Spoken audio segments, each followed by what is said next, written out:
സ്വയംവര പന്തലിന്റെ വരാനിരിക്കുന്ന ഒരു അടിപൊളി എപ്പിസോഡ് റിവ്യൂലോട്ട് എന്റെ എല്ലാ കൂട്ടുകാർക്കും സ്വാഗതം. അങ്ങനെ നന്ദിനിയെ കാണാനായി നന്ദിനിയുടെ അച്ഛനും മുത്തശ്ശിയും അനിയത്തിമാരും വീട്ടിലോട്ട് വരുന്നുണ്ട്. ഇതൊന്നും പത്മത്തിനങ്ങ് ഇഷ്ടപ്പെടുന്നില്ല. നന്ദിനിയാണെങ്കിൽ അച്ഛനെയും അനിയത്തിമാരെയും ഒന്നും കാണാനായിട്ട് സ്വന്തം വീട്ടിലോട്ട് പോകുന്നില്ല. ചേച്ചിയെ കാണാനുള്ള ആഗ്രഹം അച്ഛൻ്റെ അടുത്ത് പറഞ്ഞപ്പോ അച്ഛൻ പറയുന്നത്, അത് വേണ്ട മോളെ, ചേച്ചി ഇങ്ങോട്ട് വന്നോളും. അങ്ങോട്ട് പോയാല് പത്മ മേഡത്തിന്റെ കാര്യം അറിയുന്നതല്ലേ. അച്ഛൻ നാളത്തെ പ്രത്യേകത മറന്നോ? നാളെ നമ്മുടെ ചേച്ചിയുടെ പിറന്നാളാ. എല്ലാ പിറന്നാളിനും ചേച്ചി നമ്മുടെ കൂടെ ഉണ്ടാവാറില്ലേ? ഇത്തവണ മാത്ര ചേച്ചി നമ്മളെ കൂടെ ഇല്ലാത്തത്. എനിക്കെന്തോ ചേച്ചിയെ കാണാൻ തോന്നുന്നുണ്ട് അച്ഛാ എന്ന് മകള് പറയുമ്പോ അച്ഛനത് കണ്ടില്ല എന്ന് നടിക്കാൻ പറ്റുന്നുണ്ടായിരിക്കില്ല. ശരി, നാളെ ചേച്ചിയെ കാണാൻ വേണ്ടി പോവാം. അവിടുത്തെ കാര്യങ്ങളൊക്കെ നിങ്ങൾക്ക് അറിയുന്നതല്ലേ. അവിടെ ചെന്നു കഴിഞ്ഞാൽ പത്മ മേഡവും അവരെ മക്കളൊക്കെ എങ്ങനെ പെരുമാറുമെന്ന് പറയാൻ പറ്റില്ല.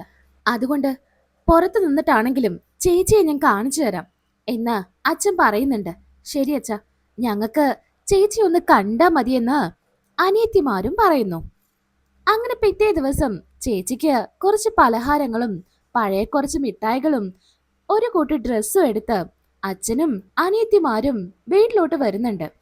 വരുന്ന വഴിക്കെല്ലാം അച്ഛൻ പറഞ്ഞു മനസ്സിലാക്കി കൊടുക്കുന്നത്, പത്മ മേഡം പല രീതിക്കും സംസാരിക്കും, അതിലൊന്നും മക്കള് സങ്കടപ്പെടരുത് എന്നായിരിക്കും. എന്തിനാച്ചാ അച്ഛൻ ഇങ്ങനെ ടെൻഷൻ അടിക്കുന്നേ? സൂര്യ സാറ് ചേച്ചിക്ക് സപ്പോർട്ടല്ലേ, നല്ല മനുഷ്യനാ സൂര്യ സാറ്. അതുകൊണ്ട് അച്ഛൻ അതൊന്നും ഓർത്ത് ടെൻഷൻ അടിക്കണ്ട എന്ന് അനിയത്തിമാര് പറയുന്നു. നന്ദിനിയോട് പറയാതെയല്ലേ വീട്ടിലോട്ട് വരുന്നത്. അങ്ങനെ ഗേറ്റ് തുറന്ന് ഉള്ളിലോട്ട് കയറുന്നുണ്ട്. നന്ദിനിയുടെ അച്ഛനും അനിയത്തിമാരാണെന്ന് അറിയാവുന്നത് കൊണ്ട് തന്നെ ഉള്ളിലോട്ട് കടത്തി വിടുന്നുണ്ട്. അങ്ങനെ രാജു പുറത്ത് തന്നെ നിൽക്കുന്നുണ്ടായിരിക്കും. ഇവരെ കാണുന്നതും വേഗം ചെല്ലുന്നുണ്ട്. ആരാ ഇത്? നന്ദിനി കുഞ്ഞിന്റെ അച്ഛനും അനിയത്തിമാരോ? നിങ്ങളെ കുറിച്ച് സംസാരിക്കാനേ നന്ദിനി കുഞ്ഞിന് സമയമുള്ളൂ. നാട്ടിലെ വിശേഷങ്ങളൊക്കെ പറയാൻ 100 നാവാ നന്ദിനിക്ക് എന്നൊക്കെ പറയുന്നു രാജു. ഞാൻ എന്തായാലും നന്ദിനി കുഞ്ഞിനോട് ഇക്കാര്യം പറയട്ടെ, മോൾക്ക് ഒത്തിരി സന്തോഷാവും എന്ന് പറഞ്ഞ് രാജു ഉള്ളിലോട്ട് പോകുന്നുണ്ട്.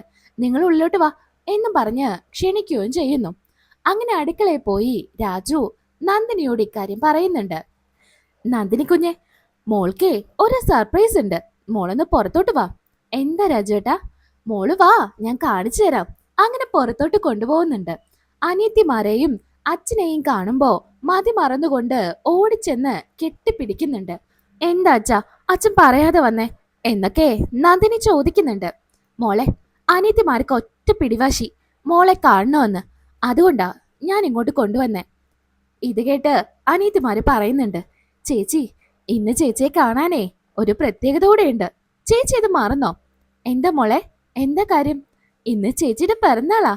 ഇത് കേട്ട് നന്ദിനി പൊട്ടിച്ചിരിക്കുന്നുണ്ട്. എന്ത് പിറന്നാള് മോളെ, ഈ ചേച്ചിക്കൊക്കെ എന്ത് പിറന്നാളാ? ചേച്ചി അങ്ങനെ പറയല്ലേ, ഞങ്ങളുടെ പിറന്നാൾ എല്ലാം ചേച്ചി ആഘോഷിക്കാറില്ലേ? ചേച്ചിയുടെ പിറന്നാളും ഇത്രയും നാളും ഞങ്ങളുടെ കൂടെയായിരുന്നു. ചെറുതായിട്ടാണെങ്കിലും നമ്മളത് കഴിക്കാറില്ലേ ചേച്ചി? ചേച്ചി ഞങ്ങളുടെ കൂടെ ഉണ്ടാവാറില്ലേ എന്നൊക്കെ പറയുമ്പോ നന്ദിനിയുടെ കണ്ണ് നിറയുന്നുണ്ട്. അതിനെന്താ മോളെ, ഇനി എന്റെ പിറന്നാള്? ഇനി ഒരു പിറന്നാളും ഇല്ല. ചേച്ചി അങ്ങനെ പറയല്ലേ. ചേച്ചിക്ക് ഞങ്ങൾ എന്താ വാങ്ങിച്ചു വന്നിരിക്കുന്നേ നോക്കിയേ. ചേച്ചിക്ക് ഇഷ്ടപ്പെട്ട പുളിമിഠായി ഇത് വാങ്ങിച്ചേ. അങ്ങനെ പുളിമിഠായി കഴിക്കുകയാണ് നന്ദിനി. അത് മാത്രമല്ല, അച്ഛൻ ചേച്ചിക്ക് ഒരു സാരി വാങ്ങിച്ചിട്ടുണ്ട്. അങ്ങനെ സാരിയും കൊടുക്കുന്നുണ്ട്. നന്ദിനിക്ക് ഒത്തിരി സന്തോഷാവുന്നുണ്ട്. എന്താ ഇവിടെ തന്നെ നിൽക്കുന്നേ? അച്ഛൻ വന്നേ, ഉള്ളിലോട്ട് കയറിയിരിക്കെ. അങ്ങനെ ഉള്ളിൽ കയറ്റി ഇരുത്തുന്നുണ്ട്. ഇത് കണ്ടുകൊണ്ട് പത്മവും വേദയും അതുപോലെ ഇന്ദ്രജയും വരുന്നുണ്ട്. ഇത് കാണുന്നതും പത്മത്തിന് സഹിക്കാൻ പറ്റുന്നുണ്ടായിരിക്കില്ല. പത്മ ഇരിക്കുന്ന അതേ സ്ഥാനത്താണ് അച്ഛനെ കൊണ്ടിരുത്തിയിരിക്കുന്നത് നന്ദിനി. ഇത് കാണുന്നതും ദേഷ്യത്തോടു കൂടി പത്മ പറയുന്നുണ്ട്, ആരോട് ചോദിച്ചിട്ടാടി ഇവിടെ നിന്റെ അച്ഛനെ കൊണ്ടിരുത്തിയത്? നിന്റെ അച്ഛൻ ഈ വീട്ടിലെ വേലക്കാരനാ. ആ സ്ഥാനം നീ മറക്കണ്ട. ആ വേലക്കാരന്റെ മകളാ നീ. നിന്റെ സ്ഥാനവും ഞാനിവിടെ ഓർമ്മിപ്പിക്കേണ്ട ആവശ്യമൊന്നുമില്ലല്ലോ. എന്താ അമ്മേ, അമ്മ ഇരിക്കുന്ന സ്ഥലത്താ അവൾ അച്ഛനെ കൊണ്ട് ഇരുത്തിയിരിക്കുന്നേ. പേടിച്ചുകൊണ്ട് അവിടെ നിന്ന് എഴുന്നേൽക്കുന്നുണ്ട്. അതിനുശേഷം മക്കളെ ചേർത്ത് പിടിക്കുകയാണ് അച്ഛൻ. ഇതൊക്കെ കേൾക്കുമ്പോ മക്കൾക്ക് വിഷമാവുമല്ലോ. അതുകൊണ്ട് മാഡം, അത് ഞാൻ അച്ഛന്റെ ആ കണ്ട സന്തോഷത്തില് അച്ഛനോട് ഇരിക്കാൻ പറഞ്ഞതാ. എന്റെ ഭാഗത്തെ തെറ്റ്. ഞാനത് ചെയ്യാൻ പാടില്ലായിരുന്നു. നിന്റെ അച്ഛനെ ഇരുത്തണമെങ്കിൽ ആ അടുക്കള ഭാഗത്തേക്ക് കൊണ്ടുപോ. അവിടെ എവിടെയെങ്കിലും ഇരുത്ത്. അല്ലാതെ വലിഞ്ഞു കയറി വരുന്നവരെയൊന്നും വീട്ടിലോട്ട് ക്ഷണിക്കരുത്. നീ തന്നെ ഇവിടെ ഒരു അധികപ്പറ്റ. അതിന്റെ കൂട്ടത്തിലാ നിന്റെ അച്ഛനും രണ്ട് അനിയത്തിമാരും. ഇറങ്ങി പോകുന്നുണ്ടോ? സ്വന്തം അച്ഛനോടും അനിയത്തിമാരോടും ഇങ്ങനെ പറയുന്നത് കേട്ട് നന്ദിനിക്ക് സഹിക്കാൻ പറ്റുന്നുണ്ടായിരിക്കില്ല. അച്ഛൻ്റെ അടുത്ത് പറയുന്നുണ്ട്, അച്ഛാ, അച്ഛൻ പുറത്തോട്ട് പൊക്കോ എന്ന്. ഇത് കേട്ടുകൊണ്ടാണ് സൂര്യയും അച്ഛനും വരുന്നത്. സൂര്യ എടുത്തോട്ട് വന്ന് അമ്മയോട് പറയുന്നുണ്ട്, ഇവിടെ നടന്നതും നിങ്ങൾ പറഞ്ഞതും എല്ലാം ഞാൻ കേട്ടു. ആര് പറഞ്ഞു ഈ വീട്ടിലെ വേലക്കാരിയാണ് ഇവളെന്ന്?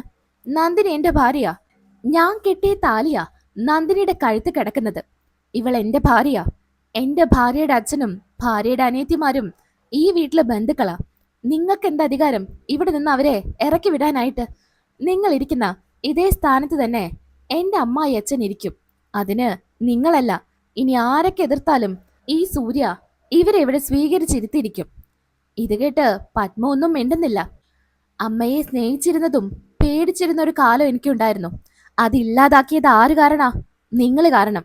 എന്നെ എല്ലാം നഷ്ടപ്പെടുത്തിയത് നിങ്ങൾ ഒറ്റൊരുത്തിയല്ലേ. ഇനി ഞാൻ തീരുമാനിക്കും എന്ത് ചെയ്യണമെന്ന്. നിങ്ങളതിൽ ഇടപെടണ്ട. ഇത് കേട്ടുകൊണ്ട് പത്മം അങ്ങ് മാറി നിൽക്കുന്നുണ്ട്. അങ്ങനെ നന്ദിനിയുടെ അടുത്ത് ചെന്ന് സൂര്യ പറയുന്നുണ്ട്, ഇന്ന് നിന്റെ പിറന്നാളാണെന്ന് ഞാൻ ഇപ്പോഴാ അറിയുന്നേ. എന്തായാലും നമുക്ക് ഇന്ന് ആഘോഷിച്ചേക്കാം. നീ എന്തായാലും പോയിട്ട് സദ്യവട്ടങ്ങളൊക്കെ ഒരുക്ക്. അല്ലേ വേണ്ട, നമുക്ക് പുറത്തുനിന്ന് ഓർഡർ ചെയ്യാം. വേണ്ട സൂര്യ സാറേ, ഞാൻ ഉണ്ടാക്കിക്കോളാം. ആ, എന്നാ നീ ഉണ്ടാക്ക്.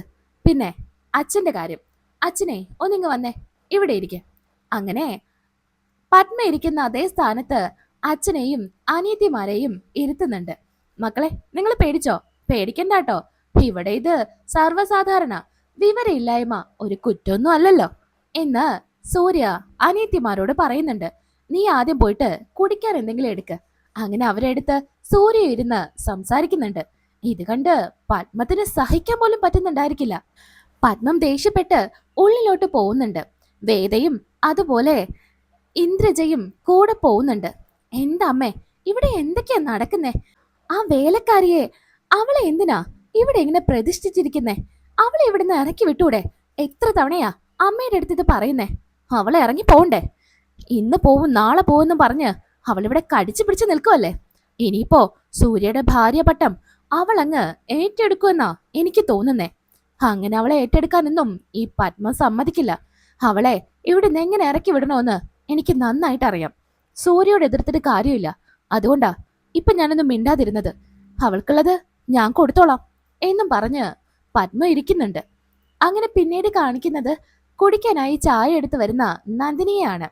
നന്ദിനി എല്ലാവർക്കും ചായ കൊടുക്കുന്നുണ്ട്. ദേ നന്ദിനി, നീ ഇവിടെ ഇരിക്ക്, ഞാൻ ചോദിക്കട്ടെ. എന്താ സാറേ, ഞാൻ ഇവിടെ നിന്നോളാം. എന്തിനാ ഇതൊക്കെ പറയുന്നേ? ഇനിയിപ്പോ പത്മ മേഡത്തിന് അത് മതി. അച്ഛനെ വീട്ടിലോട്ട് ഞാൻ വിളിക്കാൻ പാടില്ലായിരുന്നു. ആര് പറഞ്ഞു വീട്ടിലോട്ട് വിളിക്കാൻ പാടില്ല എന്ന്? ഇത് നിന്റെ വീടാ.